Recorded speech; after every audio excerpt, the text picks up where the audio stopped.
আপনি বলছিলেন কূটনৈতিক পাড়ায় আপনার এই কর্মকাণ্ড বা এই কাহিনীটির জন্য একটি প্রভাব পড়েছে।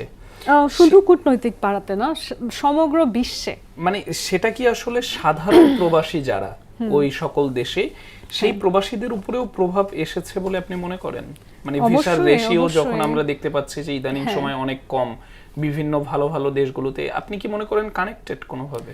অফকোর্স আমার এটা অনেক গুরুত্বপূর্ণ একটা কথা বলেছেন। অনেকেই অনেক জিনিসপত্রকে ছোট করে দেখার চেষ্টা করে। তারা মনে করে যে এই স্মল একটা ইস্যু হয়তো এত বড় কোনো বিষয় না। আসলে যদি এটা স্মল ইস্যু হতো তাহলে কিন্তু আসলে আমার দেশের যে স্টেট মেকানিজম সেখানে ইনভলভ হতো না। This is a very big issue at this moment. এবং প্রবাসীরা আলহামদুলিল্লাহ সবচেয়ে বড় বিষয় হচ্ছে তারা আমাকে নিজেদের কণ্ঠস্বর মনে করে।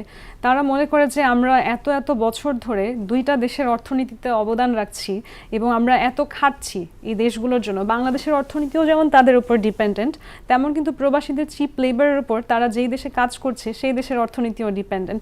সো এতখানি শক্তিধর যে মানুষ, তাকে তো আসলে সম্মান করার কথা, আমার দেশেও করার কথা, সেই দেশেও করার কথা। এবং আমাদের দেশের মানুষ যেই দেশগুলোতে প্রবাসী হয়ে কাজ করতে যায় সেখানে তো শুধু বাংলাদেশ কাজ করে না, সেখানে আরও অন্য দেশ, অনেক বিভিন্ন দেশের মানুষও হচ্ছে প্রবাসী হিসেবে এসে কাজ করে। সেই মানুষগুলোকে তো ওই দেশগুলো রেসপেক্ট করছে, সেই মানুষগুলোর সাথে তার আত্মীয়তার বন্ধন করছে। সেই অন্য দেশের ফিলিপিন কিংবা হচ্ছে ভারত, সেই সমস্ত দেশের সাথে তারা বৈবাহিক সম্পর্ক যাচ্ছে। কিন্তু বাংলাদেশকে আইন করে ব্যান করে রাখা যে এই দেশের মানুষের সাথে আমাদের সম্পর্ক হতে পারে না, এটা যে কতখানি লজ্জার আমার দেশের জন্য, আমার জন্য না শুধু আমার দেশের জন্য।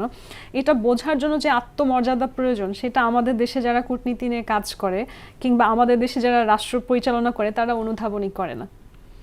এটা সমগ্র বিশ্বে আপনাকে ছোট করবে। অন্য একটা দেশও যখন দেখবে যে এই দেশের মানুষকে অন্য দেশরা বয়কট করে বা দূরে রাখে, তখন কিন্তু সে আপনার ব্যাপারে আগে থেকে একটা ইমপ্রেশন বানিয়ে রাখবে এবং আপনাকে আপন করে নিবে না। তো এই যে জায়গাগুলো সমাজে সম্মানের জায়গা, এই জায়গাগুলো আমাদেরকে নতুন করে গড়তে হবে, যেটা হয়তো আমাদের রাজনীতিবিদরা এখনো ভাবছে না, কিংবা হয়তো আমাকে দিয়ে ভাবা শুরু করবে ইনশাল্লাহ।